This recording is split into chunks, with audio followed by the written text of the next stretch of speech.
Welcome to the Golden State Media Concepts College Football Podcast, your ticket to all things college football. Are you looking to get your college football fix? Looking to get the latest news on your favorite school's team? Join us as we talk college football from the national championship to college rivalries to bowl games to the Heisman Trophy to which conference is the best. We've got you covered for the Big Ten, SEC, Big 12, Pac-12, ACC, and everything in between. Thank you for tuning in to the GSMC College Football Podcast, brought to you by the GSMC Podcast Network. My name is Ryan Lee, back here once again. I hope you continue to stay safe amongst the pandemic. We've got a whole bunch of things going on to you, including some minor news going around in the NFL, NCAA circles, as well as it is officially draft week. We're going to be going over some of the top projections in terms of the NFL draft, with some of these college prospects, as well as what the top bookies are saying. Let's get right into it. I want to start off with a bit of an unusual topic, especially because it covers a very interesting topic within the NFL news, and it is something that we have seen many times throughout the NCAA game, which is when you have a bunch of these players wearing strange, unusual numbers. Now, the way that the NFL used to do a lot of this stuff is they would take a certain set of numbers and they would assign them to certain positions. So quarterbacks, you get every number that is covered between 1 and 19. Special teamers get the exact same thing. Offensive line, for example, would get numbers in the 50s, 60s, and 70s. While the running backs might get numbers in the ballpark of the 20s all the way to the 40s. While the NFL has recently been trying to make a lot more changes to the game, especially with all of the changes going on with the league itself. You're getting changes all over the place with the new CBA. There's a 17th game getting played where it is an AFC versus an NFC team. You're getting more of these restrictions lifted, especially with the whole marijuana thing that was passed last year, if I'm not mistaken. There's going to be some minor ones that might not take too well to the players, but for the fans, it makes a big deal for them for whatever reason it may be. Now, with the whole thing with the jersey numbers, I personally don't necessarily have an issue with it. However, when it comes to the visual aspect of it in the college game, I think it just makes things not necessarily harder, but it makes things a little bit different, especially with the high demand that a lot of the numbers are going to have in the NFL. Like, for example, you get a guy like, in a recent example, Michael Pittman Jr., the wide receiver for the Indianapolis Colts. He is unwilling to pass up his number to the newly traded Carson Wentz, who goes to the Colts from the Philadelphia Eagles. And then you can't have two number 11s, so what happens in the Colts organization? Carson Wentz has to change his number to number 2. You kind of see a very similar thing when Adrian Peterson, he goes from Minnesota to New Orleans to Arizona over to Washington. And then he goes over to Detroit. Adrian Peterson, even though in Detroit he is, I believe, number 28, when he was in Washington, he had to play to number 26 because of the ways that the numbers have changed. So when you get these whole miniature debacles, not so much controversies, but a little bit of this spit and spat, tiny disputes, who's going to wear this number, who's going to wear this number, when there's an assigned list of numbers, then it already gets a little dicey from there. But then it gets even dicier when you consider the fact that a lot of these players, they played with some very obscure numbers with their time in college, and then they want to switch it over to the NFL. Like, for an example, you get DeAndre Hopkins, Nuke Hopkins of the Arizona Cardinals. He wore number 6 in college. Jadeveon Clowney, he's wearing number 7 during his time in South Carolina. You get a guy like Derrick Henry, who is most famous for wearing the number 2 during his time in college. And then, of course, when you have a large chunk of those players who have these very unique numbers, largely in the single digits, in the college system, you have multiple guys who wear the same number, and you don't really pay attention or notice it. I've noticed it a couple of times. You get a couple of these backups who wear the same numbers as the starters for whatever reason, etc., etc. But also, the college roster is significantly larger than the NFL roster. With the college roster, you get maybe 70, 80 guys on a team, give or take. With the NFL, you only have a set 53-man active roster, which they expanded due to the COVID precautions, but more or less. So only about half of the numbers on a single team can actually get taken. But what do you do when a lot of these guys have the exact same number and when there's just no clue what they're going to do about it? You know, I just mentioned Derrick Henry currently has the number 2. However, you bring in a guy, let's say on special teams, let's say Tennessee really needs a kicker, and a guy, for example, just the first example I'm thinking of my head, is Nick Folk, who has worn number 2 his entire career. You kind of play a little bit of that number cat and mouse kind of bit, trying to figure out like who's going to rightfully get the number. Or if you're just going to get a guy who's just going to willingly change. You know, Antonio Brown, the wide receiver for the Tampa Bay Buccaneers, currently a free agent, but when he signed, he played under 81, which I thought was a little bit weird. But then when you get some of these legends, some of these guys who have just had such a prominent role, especially on their respective teams, you don't want to mess with a lot of that stuff. You're not going to get, number 7 for the Cleveland Browns available, most likely, if you're Jadeveon Clowney in that example. Especially because a lot of those numbers, in many of those cases, have been retired, or they're in such high demand that it's going to be a bit of a fight for them. Highest bidder wins. And a lot of players, I'm sure, wouldn't necessarily be as open and as willing to change, considering how the player actually has to pay to take all the merch off and then replace it with all the new merch with the new number. It's just kind of this whole big thing that, in my opinion at least, just doesn't really seem to make as much sense and just seems to be a little bit more intrusive. It kind of seems to be a little bit of a hassle. But I mean, it's a big deal for some of these guys. Tom Brady, for example, he voiced his concerns very greatly. He concerned some major concern about the whole number thingy.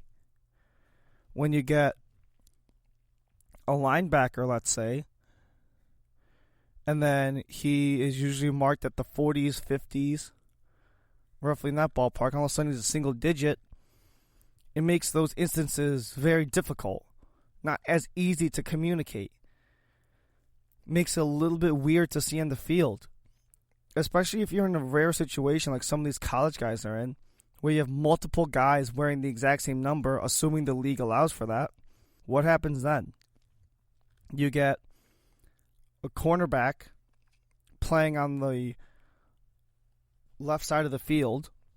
Let's say they change the number to number 5 or number 7. Like in the example of some of the great corners of the game. Stephon Gilmore actually wore number 5 in college. And let's say you have a linebacker on the other side who's wearing the same number and you're trying to call coverage. All you're going to do is confuse the living life out of your offensive lineman, unless your communication is just really on point. It's going to add an extra layer to the offensive and defensive game, if assuming there's guys with repeating numbers. You need to have that set of communication ready, when there is an instance when there's multiple guys who have those numbers. There's a reason why the NFL isn't as particular with that type of stuff as a game like, let's say, the NHL or the NBA. Because with the NHL and the NBA, the benches are so much limited. And those guys, they kind of switch around all the time. When you're in the NFL, for example, when you're in a position, you're pretty much in that position for the rest of your life. Quarterbacks are going to stay quarterbacks. You don't really see many quarterbacks get drafted and then all of a sudden play defensive linemen. You don't see that. You don't all of a sudden see a kicker all of a sudden get up and trying to block guys on the offensive line. You don't see that. In those instances, those guys are going to be where they're going to be. You play basketball, forwards, centers, they kind of change up quite often depending on who the matchups are. The guards, for the most part, stay the same, but you can switch them around if you need to, because there's also fewer guys on the court. There's only 5. You do the same thing in hockey. It's very similar. You can switch the forwards around, switch the defenses around, left, right, center. No one cares. Only 6 guys on the rink at one time, versus that of football, where you got 22 guys, but they're going to be in the fixed position pretty much their entire time.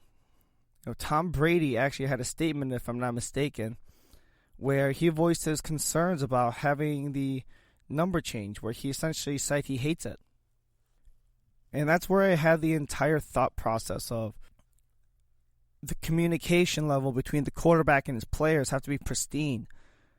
Because a lot of times when they're reading coverages, it's because they see numbers and they know who to associate the number with based on positioning as well as the number on their jersey. You get those type of instances. And also, I think in terms of just visually for the game, it's just going to be a little difficult. I personally do like the idea. I do like that concept of everything it does for the players. It gives them options. It gives them a little more control over what they're going to do. It gives them that freedom to do a little bit more of what they want to do. However, when it comes to those type of things, depending on the person you are, it's going to be a huge adjustment for everything that is going to be going on. I remember kind of going off of this when it was first announced. There is always this concern or this question mark about what they're going to do in terms of the merch. Because if I'm not mistaken, the NFL has to remake all of its merch when it comes to those types of situations. Whenever a player gets traded or picked up on a new team, they get their number changed, whatever, the NFL, in this case, has to remake all of its merch. So let's say, for example, you get a guy like Ryan Tannehill who goes from the Dolphins and gets traded to the Titans. Well, in that instance, all the people who had Ryan Tannehill merch, they just have an old Dolphins Ryan Tannehill jersey. And then if you're just, let's just say, a fan of the guy himself, Ryan Tannehill, you got to get him into the new Titans uniform as well. So that one is a little bit different because it's not really in the control of the players. However, when those situations are up to the player, where they change the number or just something of that sort, to my knowledge, the way that it works is that the merch has to be completely bought out by the player, and then the NFL has to remake everything with the new number. And this is assuming the player stays on the same team. Now, this is going to be an interesting rule. Because if you get a guy like, let's say, Derrick Henry, who goes from number 22 all of a sudden to number 2, would he actually do it? Because of the fact that he is going to have to buy all that merch out just to replace it if he does go back to just the singular number 2. And if I'm not mistaken, the reason why he wears number 2 is to respect and honor one of his former teammates, I believe it was. But also, he's just taking his college number and doubling it up. But let's say you get a guy, let's say incoming to this year's draft, you get a guy like Devontae Smith. His jersey number is 6 on Alabama. Well, under the new rules, he can continue to wear number 6. However, you go back to the old ones, he'd probably have to pick something like 16. He'd probably have to pick something in that ballpark, maybe 86 if he really had to, whatever it may be. But because of the way that things are now, depending on where he gets drafted, assuming the number is available, he can use it again. And this is a large chunk of that trend going on in the NFL, with everything slowly graduating more towards the college system.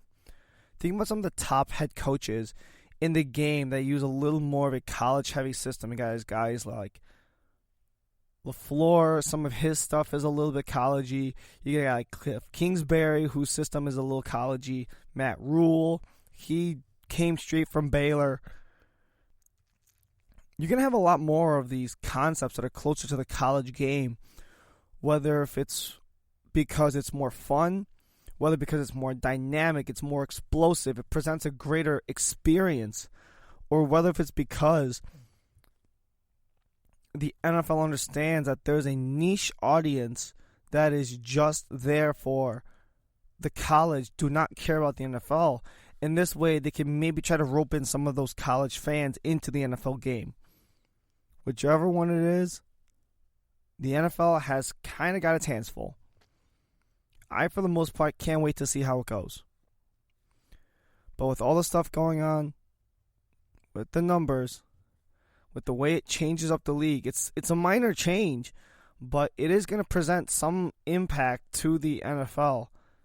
We're just going to have to wait and see. A great example I can think of right now, Micah Parsons.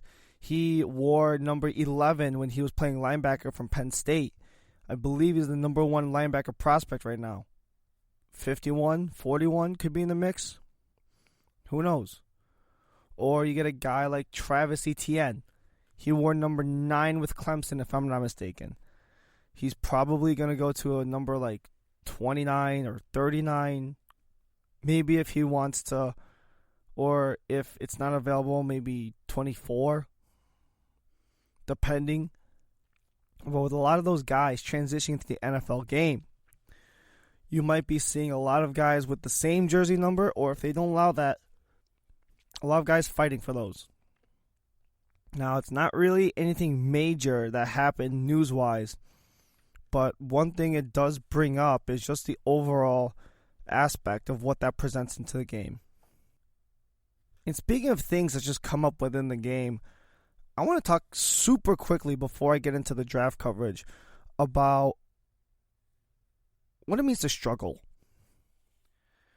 Being in the NFL is one of the biggest struggles that anyone can ever go through, because of the fact that for those guys who make it, then they have to get past the guys who are in the practice squad. They got to get through all those guys who are backups, eventually to get their way into the starting role. And then when we get to the starting role, you got to push past all those guys who have already made it on the starting roster, on the Pro Bowls, the All-Pros, Hall of Fame level guys, all that type of stuff. Now, when you struggle, especially when you're in such a highly touted position, like a quarterback, for example, it makes the window of viewing for everyone else to see you exponentially larger. And ultimately, it does come down to the way you're perceived. So, for example, you get a guy like Alex Smith, who just recently retired, had an absolutely amazing career, 16 really good years in the NFL, multiple Pro Bowls, and he recently retired within the week or so. And the reason why I super quickly want to mention Alex Smith and all this is because he did leave a mark on the game. But when you think about the story that he had to go through, the struggles, the hurdles he went through in order to even make it into a position where he can even physically play again, it is absolutely borderline miraculous how much he went through.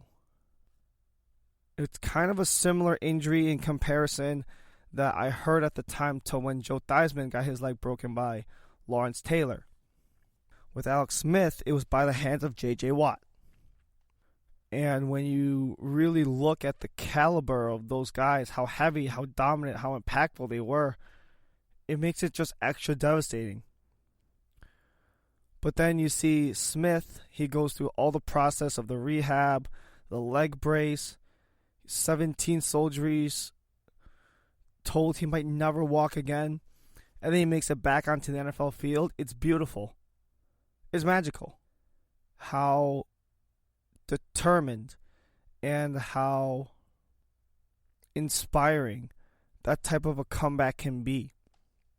You don't really see many guys who suffer an injury that severe who are able to not only get back to where their life has been, but get back to a playing shape and get back to a time where they can actually physically play the game again without that much concern. You know, when he came back, when Alex Smith ultimately came back about 2.5 years after that injury, there was so much concern. Would he break his leg again? Could it screw up the entire process?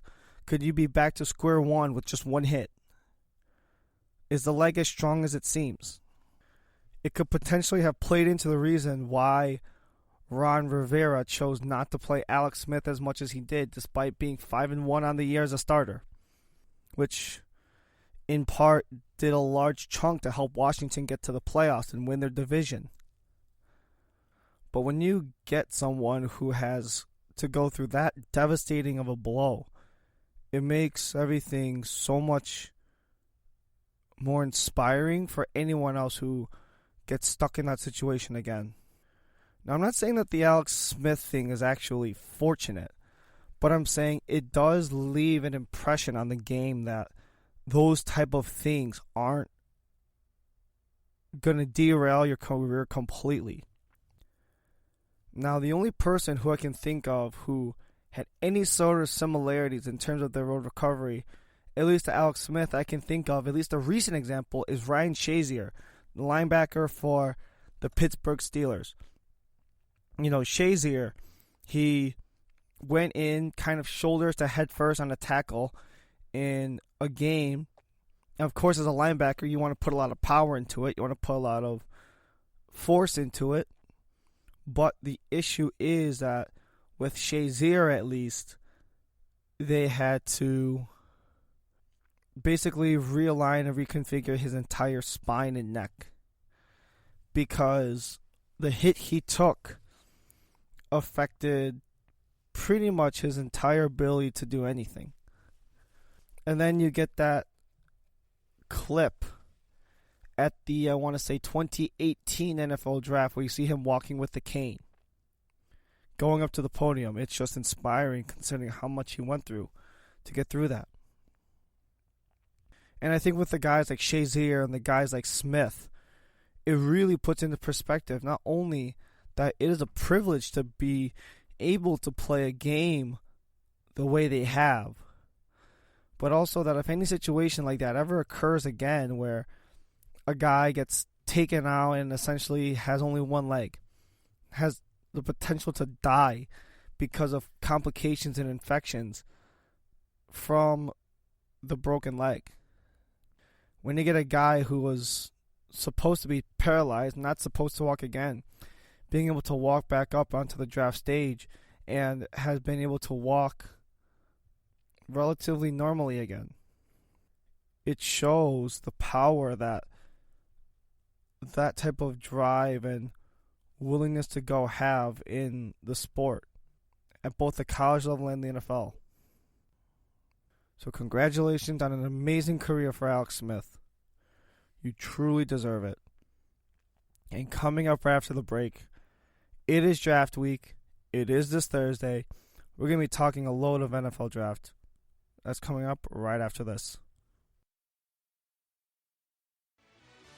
Are you looking for the very best NFL and college football podcast? Then check out the GSMC Football Podcast. Get the latest football news both on and off the field. From the NFL Draft to trades to the rumor mill to the NFL Combines, they got you covered. That's GSMCpodcast.com/football-podcast. Get updates on college rivalries, game day insights, and much, much more. It's football talk the way you want it. This show eats, sleeps, and breathes football. Don't forget to like them on Facebook and follow them on Twitter. Visit GSMCpodcast.com for more info.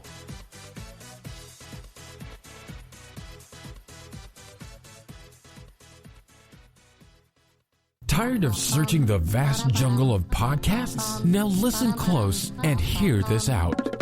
There's a podcast network that covers just about everything that you've been searching. Hey! The Golden State Media Concepts Podcast Network is here. Nothing less than a podcast bliss with endless hours of podcast coverage. From news, sports, music, fashion, cooking, entertainment, fantasy, football, and so much more. So stop lurking around and go straight out to the Golden State Media Concepts Podcast Network. Guaranteed to fill that podcast itch.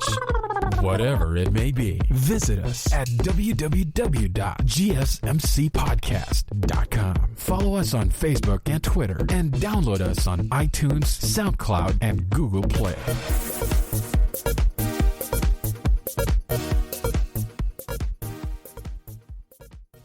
Great San Francisco 49ers / Kansas City Chiefs / Washington football team quarterback Alex Smith.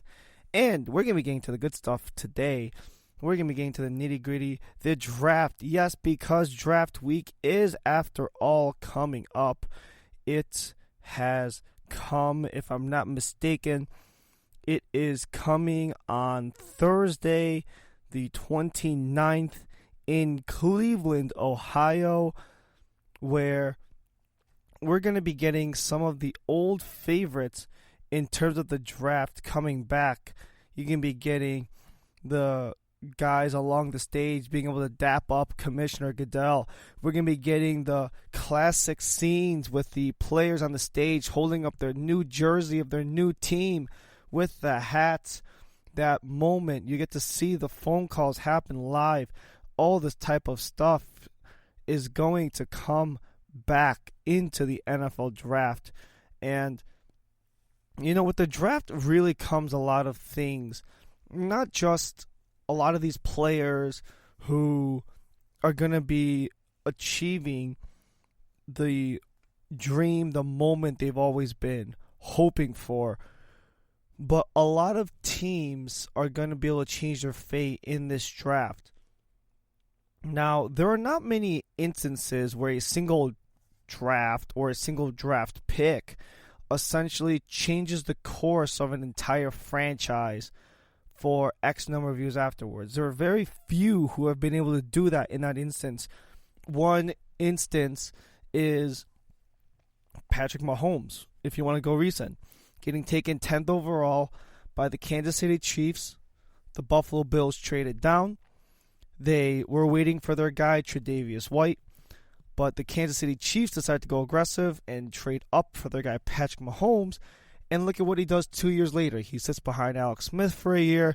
Next thing they know, he's got a Super Bowl MVP, a league MVP. Do I even need to keep going? A second Super Bowl appearance. Easy favorites to win the AFC. And also flips the narrative of Andy Reid's career. You get a guy like, I use this example a lot, but I'm going to keep using it, Peyton Manning. He gets drafted number 1 overall by the Colts. They pass on Ryan Leaf, go for Peyton Manning instead. And what do the Colts become in just a few short years after that? Perennial contenders of the Super Bowl, where they actually win one and go to another. So when you get all of this stuff happening, especially with the draft, the implications are absolutely massive because of the fact that there is a potential for so much stuff to happen in that realm of possibilities. However, in many cases, there are a bunch of hit or misses. Not every player is going to pan out the way that their draft stock assumes them to be. Not every single player taken of the 256, I believe it is, are going to become Hall of Famers. They won't even be starters. That's not even enough players to get 5 full starting rosters in the NFL. But the reason why the draft becomes so important is because of the fact that you get a bunch of these guys who have the potential to be world beaters, who have the potential to change everything for their franchise. There have been many instances where 1, maybe 2 different drafts or draft picks are what it takes for that franchise to turn around. Another great example of a draft turning a team's fortunes around has got to be the 2018 NFL draft. It did so many things for a lot of franchises. Baker Mayfield and Denzel Ward both got drafted number 1 and number 4 by Cleveland that year. Denzel Ward makes a Pro Bowl right out of the gate. Baker Mayfield helps bring them back into the playoffs with a playoff win. You get guys like Darius Leonard and Quentin Nelson for the Indianapolis Colts. What happens? It keeps Andrew Luck upright for an extra year. It becomes a brand new leader in terms of the defensive side of the ball for the Colts. And then what happens after that? The Colts become perennial playoff contenders. Literally, they built that roster so well, they're only a quarterback away. 2018, once again, Buffalo Bills. Josh Allen, Tremaine Edmonds. They get their leader on the offensive side of the ball, get their offensive and defensive side of the ball. But Josh Allen was an MVP candidate this past year, and Tremaine Edmonds has been a defensive captain, multiple-time Pro Bowler since he's come into the league. There's not really much speculation as much anymore in terms of who's going to go where and what's going to go how, because there was not much certainty of that at all. Now, some of the betting odds in terms of what gets presented here is going to be very interesting, to say the least, in terms of what is going to be happening. Now, Justin Fields is actually a question mark on whether or not he'll get taken by the San Francisco 49ers. It's been Mac Jones, Justin Fields, and Trey Lance in terms of who's going to go number 3. At this rate, the lock or the belief that Zach Wilson's going to go to the Jets is actually so high, to the point where he is sitting at a minus 2,000 to be number 2 overall, which means almost everyone believes he's going to be it. No one thinks he's not. But the big question is at number 3. Mac Jones, Justin Fields, and Trey Lance are all very close in terms of the odds of where they're going to go and where San Francisco is going to go with that number 3 pick. A lot of people think it's going to be Mac Jones. Some people think it's going to be Trey Lance. And some also believe it could be Justin Fields. No one really knows where this pick is going right now because of the fact that the Niners, they're so strapped to the chest. They're doing their due diligence. They're attending the pro games both in Ohio and in Alabama and in North Dakota. So you don't really know what you're going to be able to get from each of those prospects. Each of them provide a very different set of attributes in order to provide that little bit of success in the NFL level. Mac Jones, he might not look the part based on the shirtless photo of him after the national championship. However, he is able to make those quick decisions, quick reads, hyper intelligent, is able to hit things on a dime. He broke the NCAA record for completion percentage in a year. Justin Fields, he has the option to run. He's very dynamic with his feet as well. He can scramble. He can extend plays, make those long plays down the field, possibly like a guy like Russell Wilson or Lamar, someone who can, use his feet, take that time and make the deep ball possible, or even just extend the play enough to get the check down guy open and gain a few yards. Trey Lance is very similar to Justin Fields, except for him, he can just cut through any single defense. And no one really knows where San Francisco is going to go with that number 3 overall pick. If I had to pick right now with Mac Jones sitting at minus 170, Justin Fields sitting at plus 190, and Trey Lance sitting at plus 150, if I had to take a guess right now where San Francisco and Kyle Shanahan are going with that pick, I can see them going Mac Jones. However, at least in terms of that system, in terms of what it demands, they need somebody better. They need somebody closer to a Justin Fields. I think they should go Fields in that pick. However, I think the actual pick could be Mac Jones. Zach Wilson is most likely going to go to the Jets. That Robert Saleh offense, that Mike LaFleur system of the offensive side for the Jets organization is most likely going to be the call on that one. Now, when you get to some of these other positions, you're not exactly sure where they're going to go. There's a lot of speculation on who's going to be able to go where. First running back selected, first wide receiver drafted, first offensive line selected. But let me go through some of these other projections to see where they're going to be going. Because right now, I'm reading through some of the odds, and there's definitely opinions on where players and where overall positions are going to go.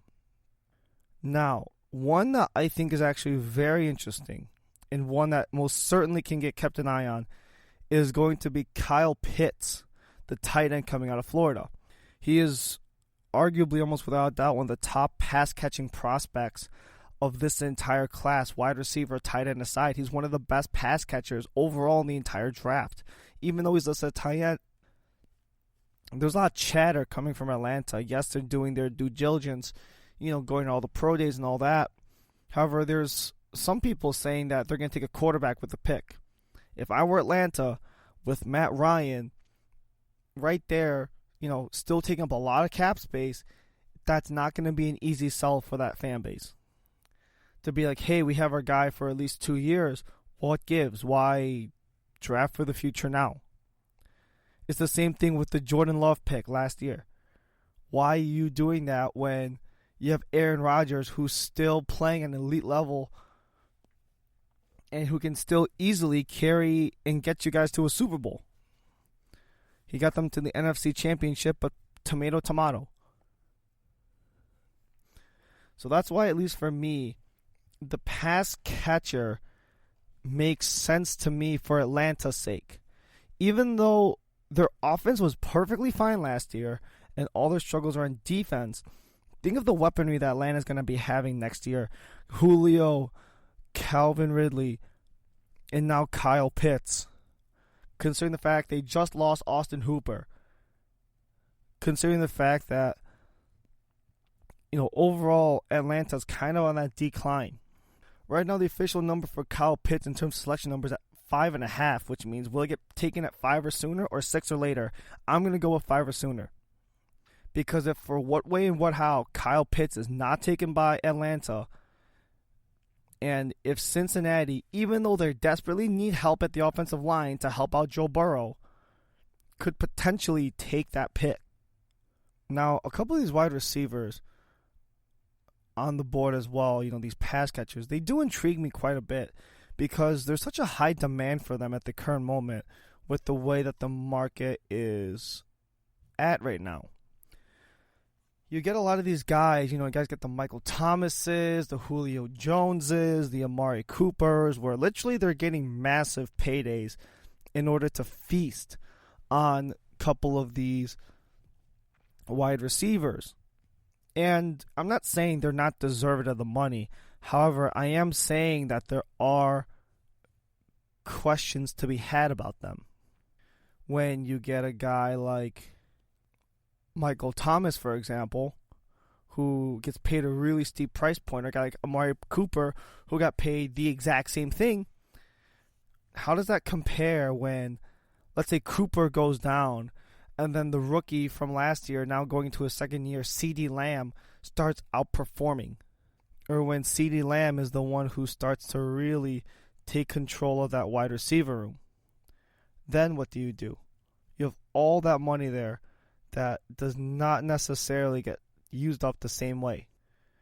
You get all of these guys who have the potential to actually outwork the guy who's already there. There was a little bit of that going on with Justin Jefferson last year and Adam Thielen. But what that actually turned into was actually a great tandem. One of the best wide receiver tandems, at least in terms of who got drafted recently. Henry Ruggs couldn't make anything too much. Jerry Jeudy, he had Cortland Sutton on the other side. It was very okay, not too special. Calvin Ridley, when he came out, he had an explosive first year with Julio on the other side of the ball. You get a lot of these really good, really explosive pass catchers who, through one way or another, are absolutely dominating with one guy on the other side of the ball, most likely getting a large chunk of the coverage, leaving them wide open. Chase Claypool was actually a great example of that last year. Chase Claypool was able to become so successful last year in large part because a lot of the teams were focusing on Juju, leaving Claypool relatively open. So when you kind of see all those things come up back to back to back, it really has you reconsider and think about what it is that makes the wide receiver position so special and so coveted. So that's why the whole question between who's going to be the first wide receiver taken, Jamar Chase, Jalen Waddle, Devontae Smith, is actually so important for the time being, actually. Now, Jamar Chase is the clear favorite by a lot, 750 minus. But the other two guys are not that far behind. Devonta Smith is sitting at 400 plus, and Jalen Waddle is sitting at plus 600. Those are not very narrow, very wide odds. So it's actually relatively narrow. However, because of the fact that Chase is so coveted, he was just so good in the year that he played with Joe Burrow that once he was declared draft eligible, despite being a COVID opt-out, you couldn't really see much out of him. And that is why everything that's going to be going on with this draft is extra careful. You're going to be seeing so many more things looked under an even finer microscope because of the fact that you don't really know what you're going to get as much anymore. These prospects are so much harder to evaluate because there were so many COVID opt-outs. Penei Sewell was an opt-out. He's still considered to be the best offensive line in the draft. Michael Parsons, he opted out. He's considered the best linebacker in the draft. Trey Lance, he's one of the top 5 quarterbacks where everyone's been debating, is he the guy to draft? So many guys have opted out. Jamar Chase, the best wide receiver in the draft class, opted out. That's why you get so many of these guys in all these positions where it's like, are they going to drop out or are they going to stay in for the year? And if they were a COVID opt-out, did it make sense and why did they do so? That is really what it is that separates a lot of these guys in the draft. Now, there can only be one number 1 overall pick, and it is most certainly going to be a lock. Urban Meyer and Trevor Lawrence, they are going to be working together. And the chances of them working is actually very high if you consider a lot of the intangibles that Trevor possesses. He's got a big, strong, explosive arm. He's really tall. He's very smart. He doesn't really make too many bad decisions. He's very mature. He's able to exhibit a lot of those qualities that really helps him in the long run. Although there was that controversial statement from the Lawrence camp that said he's not as dedicated to football, he could drop out tomorrow and live happily, but he refutes that statement by saying, no, like, I'm a fighter, I'm a winner, like, I'm going to make this work. And when I heard Trevor Lawrence express that statement, it reminded me a lot of those guys that he was compared to. It makes you think, no wonder why his comps were guys like Luck and Manning, because of the way he presents himself.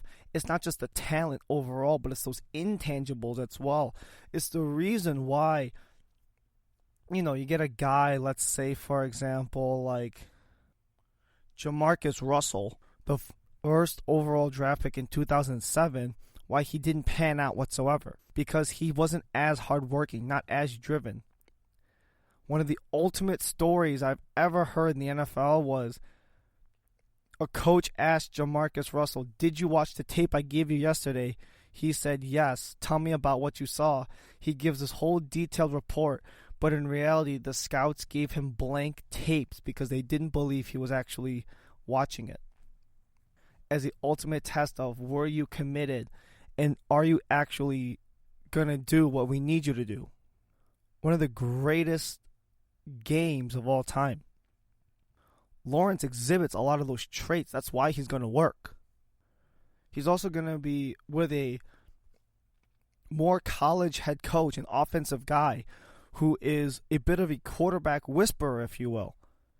He's able to make some of these quarterbacks who are absolutely explosive and dominant in college, but not as explosive and dominant in the NFL level. Of course, we're going to have to wait and see how those projections and how everything goes on in terms of the draft.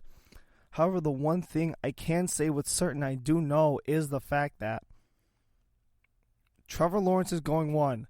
Zach Wilson's going number 2 to the Jets. Number 3 on, it is a whole big guessing game, a whole big question mark in terms of what is going to happen. But the one thing I am excited to see happen is the way this draft plays out.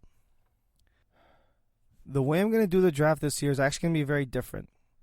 What I'm going to do is I'm going to watch the entire draft. I'm going to react to all of the picks going in. And then what I'm going to do is I'm going to break down every single pick, at least of the first round, go through a bunch of the late round steals. Because the way that I see this draft playing out is that it's going to be a lot of question marks, a lot of guys who are going to fit in really wonky and really weird places, but they're most certainly going to be able to have major impacts on their team. And I just can't wait to see where the draft holds up because I love seeing new guys come in. I love seeing fresh blood. But most importantly, I love seeing franchise get turned around. Take the Chargers, how they flipped around with Justin Herbert. Take how the Bengals were doing so well with Joe Burrow until he got injured. I love seeing those guys make that impact. And I know you do too. That's all we got for today. Make sure to like us, rate us 5 stars, comment below, as well as subscribe every single place you go. Don't forget to like and share us on all of your favorite social media platforms, Facebook, Twitter, Instagram, so on and so forth. Be sure to follow us and keep track of us back here next week in order to get more of the show. And be sure to follow us for more. For all of us here at the GSMC Podcast Network, this has been the GSMC College Football Podcast. My name is Ryan Lee. Stay safe and hope you have a great rest of your night. You've been listening to the Golden State Media Concepts College Football Podcast, part of the GSMC Podcast Network. You can find this show and others like it at www.gsmcpodcast.com. Download our podcasts on iTunes, Stitcher, SoundCloud, Google Play, or anywhere you find podcasts. Just type in GSMC to find all of our shows from the GSMC Podcast Network, from football to basketball, baseball to MMA, and even soccer. You can also follow us on Twitter and Facebook. Thank you, and we hope you have enjoyed today's episode of the Golden State Media Concepts College Football Podcast.